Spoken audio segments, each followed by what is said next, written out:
Salut. Bientôt encore, c'est la fin d'année. C'est pourquoi j'ai vu un de vos prophètes proclamer que bientôt tu verras, n'est-ce pas, la mort de tes sorciers, la mort, n'est-ce pas, de tes ennemis, la mort de tout cela qui empêche, n'est-ce pas, ta promotion, la mort, n'est-ce pas, de tout cela qui s'oppose à ta prospérité financière, matérielle. Mais je tenais à dire aux chrétiens, aux populations, n'est-ce pas, du Cameroun, aux chrétiens du Cameroun et aussi à ceux-là qui vont dans les églises mais sans être chrétiens, que le Seigneur Jésus-Christ, n'est-ce pas, revient. Et vous posez la question, n'êtes-vous pas encore fatigué que chaque année, on vous fait les nuits de travesser et chaque année vous retournez dans les mêmes problèmes, les mêmes situations, toujours avec la même soif, n'est-ce pas, de cupidité? Est-ce que vous n'êtes pas fatigué? Lorsque tu retournes en arrière et tu regardes cela 1 an, 2 ans, on t'a fait beaucoup, n'est-ce pas, de prophéties, beaucoup de ceci, cela. Mais qu'est-ce qui s'est passé en réalité dans ta vie? C'est la question, n'est-ce pas, que vous devez ne pas vous poser. Parce que lorsque j'ai vu ce prophète, n'est-ce pas, proclamer, n'est-ce pas, cela, j'ai vu les chrétiens, n'est-ce pas, des hommes et des femmes, je ne sais même pas s'il faut dire c'est les chrétiens, mais j'ai vu des hommes et des femmes dire Amen, Amen, Alléluia, que Dieu soit loué, que je saisis, n'est-ce pas, la prophétie, je saisis, n'est-ce pas, la déclaration. Mais est-ce que vous lisez vos Bibles ou est-ce que vous êtes disciple, n'est-ce pas, de votre pasteur et non disciple de Jésus-Christ? Parce que vous êtes disciple, n'est-ce pas, de votre pasteur et vous suivez, vous le suivez, n'est-ce pas, bêtement, c'est tout à fait normal parce que vous êtes ses disciples. Vous comprenez? Mais la Bible dit, dans le livre de Jean, chapitre 8, à partir du verset 31, que si vous demeurez dans ma parole, vous serez vraiment mes disciples. Êtes-vous vraiment disciple de Jésus-Christ ou êtes-vous vraiment disciple, n'est-ce pas, de votre assemblée, ou bien disciple, n'est-ce pas, de votre pasteur, de votre prophète, de votre dénomination dite chrétienne? Si c'est le cas, vous devez vous repentir. Vous comprenez? Parce que le maître revient. Le maître revient, le maître est à la porte. Jésus-Christ est à la porte, c'est lui le maître. Vous comprenez? Voilà, c'est lui que nous devons suivre. Il dit, si vous demeurez dans ma parole, vous serez vraiment mes disciples. Maintenant, lorsque des personnes viennent avec des Bibles, avec des grosses costumes, vous libérez, n'est-ce pas, des prophéties, des déclarations que bientôt, prépare-toi car tes sorciers, n'est pas, vont mourir, tes ennemis, n'est pas, vont mourir, tous ceux qui en veulent, n'est-ce pas, à ta percée financière vont mourir. Et vous bondissez, n'est pas, sur ces prophéties, mais posez-vous la question, est-ce que vous êtes réellement de nouveau? Est-ce que vous êtes disciple de Jésus-Christ ou bien disciple, n'est-ce pas, de ces personnes-là? Mais pour vous, n'est-ce pas, qui dites Amen, n'est-ce pas, à ce genre de déclaration, pour vous qui dites Amen à ce genre, n'est-ce pas, de prophétie, et qui attrapez ces prophéties, vous les scellez, vous mettez dans vos poches, sachez que vous n'êtes pas disciple de Jésus-Christ de Nazareth. Je suis désolé, vous n'êtes pas disciple de Jésus-Christ. Parce que vous êtes en scandale, n'est-ce pas, aux païens, vous êtes en scandale, n'est-ce pas, aux hommes, n'est-ce pas, qui n'est-ce pas, pour lesquels, n'est-ce pas, Christ a versé, n'est-ce pas, son sang pour le salut, n'est-ce pas, de leurs âmes. Vous comprenez? Chaque année, vous effrayez, n'est-ce pas, les populations, n'est-ce pas, dans les quartiers, avec les déclarations, n'est-ce pas, sataniques, les déclarations, n'est-ce pas, de vampires, parce que quand vous souhaitez, n'est-ce pas, la mort, n'est-ce pas, des individus, vous souhaitez la mort, n'est-ce pas, de vos ennemis, vous scandalisez, n'est-ce pas, les gens tout autour de vous. Et les pasteurs, n'est-ce pas, qui passent le temps à se focaliser, n'est-ce pas, sur les sorciers, à se focaliser, n'est-ce pas, sur vos ennemis, même les ennemis qu'eux-mêmes, ils ont décidé, n'est-ce pas, par les démons, n'est-ce pas, dans votre propre conscience, et ils vous focalisent là-dessus, mais et quand ils font cela, ils vous entraînent, vous induisent en erreur. Ils vous induisent en erreur, ils vous entraînent, n'est-ce pas, à l'égarement, ils vous amènent, n'est-ce pas, en enfer. C'est pourquoi Dieu dit que prenez garde de peur que par l'égarement des impies, vous ne veniez à déchoir, n'est-ce pas, de votre fermeté. Est-ce que vous comprenez? Mais dans notre pays, ici au Cameroun et presque partout en Afrique, c'est la période où, n'est-ce pas, il faut que les églises enterrent la plupart des sorciers, enterrent la plupart, n'est-ce pas, des vampires, n'est-ce pas? Mais c'est tellement, c'est satanique. Est-ce que vous êtes disciple de Jésus-Christ ou bien vous êtes disciple, n'est-ce pas, de ces gourous-là? Parce qu'ils font cela, ces gourous, ces prophètes gourous, ces pasteurs gourous font cela, ils vous envoûtent par les doctrines, ils envoûtent, n'est-ce pas, par l'esprit qui les communique, n'est-ce pas, cette doctrine-là, parce que c'est cet esprit qui les communique les doctrines pour tuer les sorciers, tuer vos ennemis, le retour à l'envoyeur, ce n'est pas le Saint-Esprit. Ce n'est pas on le verra dans les Écritures, ce n'est pas le Saint-Esprit, c'est l'esprit de Jésus-Christ. Acte chapitre 7 nous dit que le Saint-Esprit est l'esprit de Jésus-Christ de Nazareth. Et Jésus-Christ a parlé par son esprit dans Matthieu chapitre 5 comment nous devons nous tenir en face de nos ennemis. Dans Romains chapitre 12, comment on doit se tenir en face de nos ennemis. Il a dit cela. Vous comprenez? Et vous allez voir, n'est pas ces prédicateurs qui sont déjà tellement possédés, n'est-ce pas, par la cupidité, par le désir, n'est-ce pas, de vous manipuler pour mieux, n'est-ce pas, diriger, contrôler, n'est-ce pas, vos finances, contrôler vos familles. Ils vont vous dire que non, dans Matthieu chapitre 5, verset 43, l'église n'était pas encore née. Mais l'église n'était pas encore née. Mais qui parlait? C'est Jésus-Christ qui parlait. Il posait, n'est-ce pas, les fondements, n'est-ce pas, de la nouvelle, n'est-ce pas, alliance, qui est la nouvelle alliance ou bien la nouvelle dispensation. Et Jésus-Christ a dit, si vous êtes vraiment mes disciples, n'est-ce pas, demeurez dans ma parole. Demeurez dans ma parole. Si vous êtes vraiment mes disciples, vous devez demeurer dans ma parole. Et qu'est-ce que la parole de Jésus-Christ a dit? Jésus-Christ a dit, vous avez appris qu'il a été dit. Il vous avez appris qu'il a été dit, bénissez, maudissez ceux qui vous maudissent. Tuez, n'est-ce pas, les sorciers. Mais moi, je vous dis aujourd'hui, priez pour ceux qui vous persécutent. Bénissez, n'est pas ceux qui vous outragent. Priez, n'est pas pour le bonheur, n'est pas de ceux qui souhaitent votre malheur. Matthieu chapitre 5. Il dit, Matthieu chapitre 5, verset 43, c'est ce que le Seigneur dit. Et il dit encore que si vous aimez seulement ceux qui vous aiment, qu'est-ce que vous faites venant de Jésus? Rien. Si vous bénissez seulement ceux qui vous bénissent, qu'est-ce que vous faites d'extraordinaire? Rien. Parce que Dieu fait pleuvoir, n'est-ce pas, sa grâce, n'est-ce pas, sur les bons et les mauvais. Il fait descendre sa pluie sur les bons et sur les mauvais. Maintenant, si Dieu, n'est-ce pas, a donné, n'est-ce pas, l'autorité, n'est-ce pas, de faire descendre, n'est-ce pas, la pluie, ou bien de faire, n'est-ce pas, briller le soleil à un pasteur, un de vos pasteurs, un de vos prophètes, cela signifie que tous ceux-là, n'est-ce pas, ne sont pas avec vous dans vos églises, n'est-ce pas, seront tous consumés, n'est-ce pas, seront tous, n'est-ce pas, asséchés par manque de pluie. Mais Dieu dit, vous soyez mes imitateurs. Dieu, lui, qu'est-ce qu'il fait? Jésus-Christ, qu'est-ce que Jésus-Christ a fait? Jésus-Christ, n'est-ce pas, il a demandé qu'on prie pour ses ennemis, qu'on bénisse, n'est-ce pas, nos ennemis, qu'on prie pour nos ennemis, et qu'ils en font, on les donne à manger. Romains chapitre 12. Et il nous a montré le parfait exemple. Lorsque Jésus-Christ était frappé, condamné, injurié, il ne remettait pas. Lorsque Jésus-Christ était à la croix de Golgotha, il a béni, n'est-ce pas, la population, il a béni, n'est-ce pas, les sorciers, il a béni les vampires, il a béni toutes les personnes, n'est-ce pas, qui étaient là, qui souhaitaient, n'est-ce pas, son malheur, sa souffrance. Il a dit, Père, pardonne-leur. Pardonne-leur. La miséricorde, n'est-ce pas, vient d'un cœur rempli d'amour. Mais lorsque vous condamnez, vous tuez les sorciers, vous souhaitez la mort de vos sorciers, votre cœur n'est pas rempli de l'amour. Si votre cœur rempli n'est pas de l'amour de votre pasteur, mais pas de l'amour qui vient de Jésus-Christ de Nazareth. Vous comprenez? Et lorsque, n'est-ce pas, vous, les prédicateurs vous en ont, n'est-ce pas, de telle doctrine, vous acceptez. Pourquoi? Parce que vous êtes des personnes non régénérées. Vous n'avez jamais été régénérés. Vous êtes, n'est-ce pas, des personnes encore avec la nature animale en vous. Vous n'avez pas été régénéré. Parce que celui qui a été régénéré par le Saint-Esprit, par l'action conjuguée du Saint-Esprit et de la parole de Jésus de Nazareth, ne peut avoir dans son cœur que de l'amour. L'amour envers tous les hommes.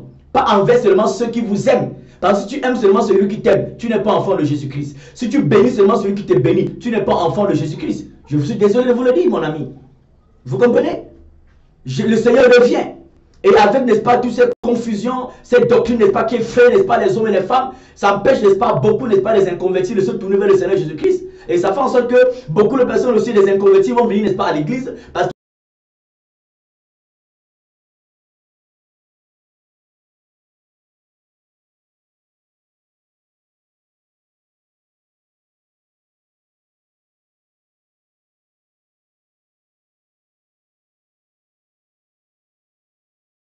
leur objectif terrestre, leur projet terrestre. Mais cela, c'est scandaleux. Le Seigneur Jésus-Christ revient. Il a dit dans Matthieu chapitre 5, vous avez appris à partir du verset 43 qu'il a été dit, voilà, bénissez ceux qui vous bénissent. C'est ce qu'il a été dit. Mais il dit, moi Jésus-Christ, je vous dis aujourd'hui ceci. Et il nous a montré le parfait exemple. Il nous a montré le parfait exemple. Vous comprenez? Et nous devons suivre Jésus-Christ de Nazareth. Même si ton cœur est rempli de colère, rempli de haine, à cause de la souffrance que les hommes t'ont infligée, tu dois aller tout déposer au pied de Jésus-Christ. Si ton cœur est encore rempli de haine, de colère, de sentiments de vengeance, sache que tu es en train de partir en enfer, mon ami. Tu es en train de partir en enfer. Encouragé ne pas par ton daddy, par ton prophète. Non. Voilà. Le Seigneur Jésus a dit, si vous aimez seulement ceux qui vous aiment. Regardez ce qu'il dit dans Romains chapitre 12. Dans Romains chapitre 12, le Seigneur dit encore ceci dans Romains chapitre 12. Voilà. Il dit, à partir du verset 17, ne rendez à personne le mal pour le mal. Il dit, ne rendez à personne le mal pour le mal. Mais lorsque quelqu'un t'a fait du mal, tu lui fais aussi du mal là. Tu obéis à qui? À ton pasteur ou bien à Jésus-Christ? Lorsque quelqu'un, n'est-ce pas, empêche, selon toi, quelqu'un, n'est-ce pas, empêche ta promotion. Et toi, tu sais, n'est-ce pas, qu'il meurt. Qu'il meurt, qu'il souffre. Tu obéis à la parole de Jésus-Christ, ou bien à la parole, n'est-ce pas, de ton prophète, de ton pasteur. Parce que Jésus-Christ a dit, ne rendez pas le mal pour le mal. Ne rendez à personne le mal pour le mal. Quelqu'un t'a fait du mal, crois que le mal que quelqu'un t'a fait va concourir, n'est pas, à ton élévation. Parce que la Bible dit que toute chose concourt au bien de ceux qui aiment Dieu. Si Joseph, n'est-ce pas, dans la prison, c'était le malheur, n'est-ce pas, de Potiphar et de sa femme, son cœur devait être rempli, n'est-ce pas, d'une nature autre que la nature de Jésus-Christ. Mais son cœur était rempli toujours, n'est-ce pas, d'amour et de compassion, de la crainte de l'Éternel. Est-ce que la souffrance dans laquelle il était en prison, parce qu'il avait été accusé injustement, ces choses-là ont empêché qu'il puisse être élevé? Non. Vous comprenez? Joseph a été, parce que la main de Dieu était sur Joseph. Il n'a pas rendu le mal par le mal, mais il était toujours disposé à faire du bien, à donner à manger à ses ennemis, à prier n'est pas pour ses ennemis. Il était disposé. Ses frères, n'est-ce pas, l'ont fait du mal. Mais il a vu ses frères, il était disposé à faire du bien, n'est-ce pas, ses frères. Parce qu'il a compris que toute chose concourt au bien de ceux qui aiment Dieu. Parce que lorsque tu es en Jésus-Christ, aucun sorcier ne peut gérer ton argent. Aucun sorcier ne peut te tuer. Et si un sorcier, n'est-ce pas, se met entre ton avancement, entre toi et ton avancement, sache que c'est Dieu qui l'a laissé là-bas pour que pendant ce temps, n'est-ce pas, ton avancement n'est pas plus se multiplier, afin que demain, ceux-là qui t'ont condamné sont dans la confusion. Mais tu ne dois pas aller, n'est-ce pas, souhaiter la mort des sorciers, souhaiter la mort de ceux-là qui s'opposent à toi, mais tu dois, n'est-ce pas, demeurer dans la parole de Jésus-Christ. Il dit, ne rendez à personne le mal pour le mal. Ne rendez à personne le mal pour le mal. Voilà ce que le Seigneur dit. Alléluia. Et il dit au verset 19 de Romains chapitre 12, ne vous vengez point vous-même, mais laissez agir, n'est-ce pas, la colère, car il est écrit, à moi la vengeance, à moi la rétribution, dit le Seigneur. Est-ce que ton pasteur là c'est ton Seigneur? Peut-être qu'il est ton Seigneur, hein?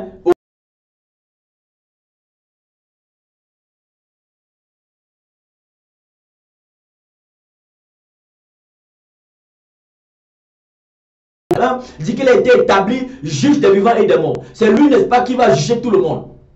C'est lui qui le fera. Ce n'est pas ton pasteur, ce n'est pas ton prophète qui va te dire qu'il faut tuer tes ennemis. Il faut envoyer le feu à tes ennemis. Il faut décapiter, n'est pas, tes parents qui t'ont engendré, tes oncles qui t'ont éduqué, parce qu'ils sont des sorciers.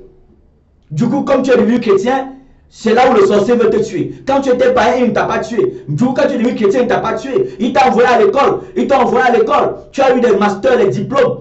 Pendant ce temps, ils ne t'ont pas tué. C'est maintenant qu'ils vont te tuer. Ou tu es devenu enfant de Dieu. Mais s'ils te tuent réellement, sache que tu n'es pas enfant de Dieu. Si les sorciers contrôlent ton argent, si les vampires contrôlent ton argent, sache que tu n'es pas enfant de Dieu. Ton pasteur te trompe. Ton pasteur veut de plus en plus profiter, n'est pas, de ta naïveté, pour, n'est-ce pas, abuser, n'est-ce pas, de toi spirituellement parlant, abuser de toi même financièrement parlant, matériellement parlant, et par la fin, n'est pas, t'égarer. Et tu te laisses aussi égarer. La faute, ce n'est pas seulement ton pasteur. La faute, ce n'est pas seulement ce prophète comme ce prophète qui a dit que prépare-toi parce que bientôt tes sorciers vont mourir. La faute, c'est toi aussi parce que tu ne lis pas la parole de Dieu. Tu ne lis pas la parole de Dieu. La loi des hommes dit que nul n'est censé ignorer la loi. La parole de Dieu aussi t'a été donnée pour que tu ne l'ignores pas. Car si tu ignores la parole de Dieu, tu mourras. Car l'ignorance tue. Elle ne préserve personne, mais elle tue. Vous comprenez? Romains chapitre 12 toujours. Le verset 19 dit, le verset 20, mais si ton ennemi a faim, donne-lui à manger. Tu vois, donne-lui à manger. S'il a soif, donne-lui à boire. C'est ce que le Seigneur dit. Donc, prends soin de ton ennemi s'il vient vers toi. Parce que ton ennemi ne concourt qu'à ton avancement. Toute chose concourt au bien de ceux qui aiment Dieu. Toute chose. Joseph a souffert. Mais on a vu la fin de Joseph.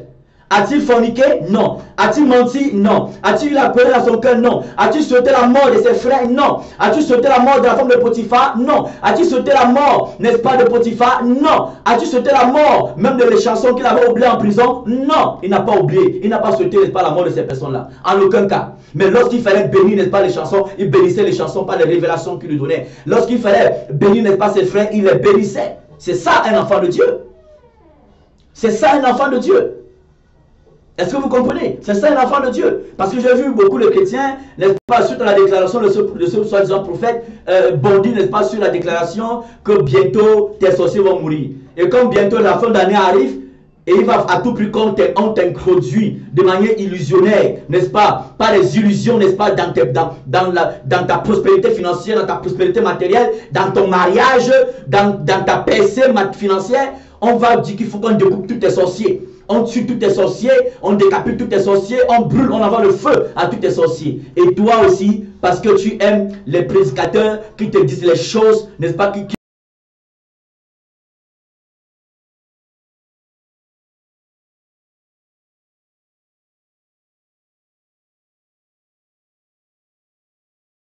va te laisser transformer par Jésus. Tu dois naître, n'est-ce pas, de nouveau. Tu dois dire non aux doctrines qui t'amènent à te venger, à vouloir rendre le mal par le mal. Comme l'ancienne alliance disait, œil pour œil, dent pour dent. Mais Jésus-Christ dit, moi je suis venu, ce n'est plus œil pour œil, dent pour dent. Maintenant, celui qui te fait du mal doit faire du bien. C'est ce que Jésus-Christ dit. Vous comprenez? C'est ce que Jésus-Christ dit. Il dit au verset 21, ne te laisse pas vaincre par le mal, mais surmonte le mal par le bien. Vous voyez, comme Satan sait que la nature humaine, naturelle de l'homme, aime se venger, aime rendre le mal pour le mal. Du coup, il amène beaucoup de ses prédicateurs à vous enseigner cette doctrine. Et comme toi, pour toi, tu veux qu'on te prêche ce qui te plaît, toi, tu es tellement assoiffé d'atteindre ta faim par tes doctrines, les doctrines de ton pasteur, que tu acceptes tout ce qu'on t'enseigne, tu acceptes tout ce qu'on te donne comme évangile. Non, mon ami. Jésus-Christ sur la croix n'a pas maudit ses ennemis. Non. Romains chapitre 5 dit que lorsque nous étions encore ennemis de Dieu, il est mort pour nous à la croix de Golgotha. Mais est-ce que toi tu peux gêner pour un sorcier pour qu'il soit sauvé? C'est parce que ton cœur est mauvais. Est-ce que tu peux gêner, n'est-ce pas, pour que ton chef d'entreprise, ton supérieur hiérarchique, n'est-ce pas, qui selon toi empêche ton avancement, peux-tu prier, n'est-ce pas, pour qu'il soit sauvé? Peux-tu prier, n'est-ce pas, pour qu'il soit en bonne santé? Non. Mais à cause des doctrines, des prophéties, n'est-ce pas, de ces pasteurs, n'est-ce pas, mammonisés, de ces pasteurs, n'est-ce pas, influencés par Satan, tu vas seulement prier pour qu'il puisse tomber malade. Parce que tu dois prendre sa place. Tu vas seulement prier pour qu'il soit licencié, pour que tu prennes sa place. Après que ton Dieu t'a élevé. Ton Dieu ne t'a pas élevé. Si c'est Jésus, il ne t'a pas élevé. C'est Satan qui t'a élevé. Vous comprenez un peu? Voilà. Donc, le Seigneur dit, ne rendez pas le mal pour le mal. Ne vous laissez pas vaincre par le mal, mais surmontez le mal par le bien. On t'a fait du mal.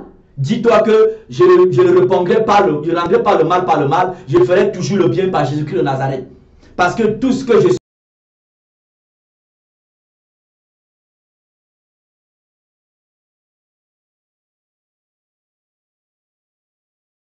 ne pas faire les faux papiers, ne pas escroquer, mentir, faire le congossa, le commérage, la jalousie, n'est-ce pas, pour espérer être exaucé par Dieu pour ton avancement. Jamais.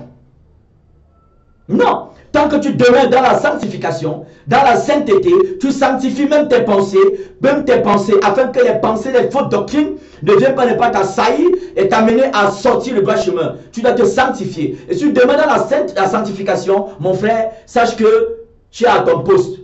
Et reste à ton poste de sanctification. Ce que Dieu a dit que tu auras, tu l'auras.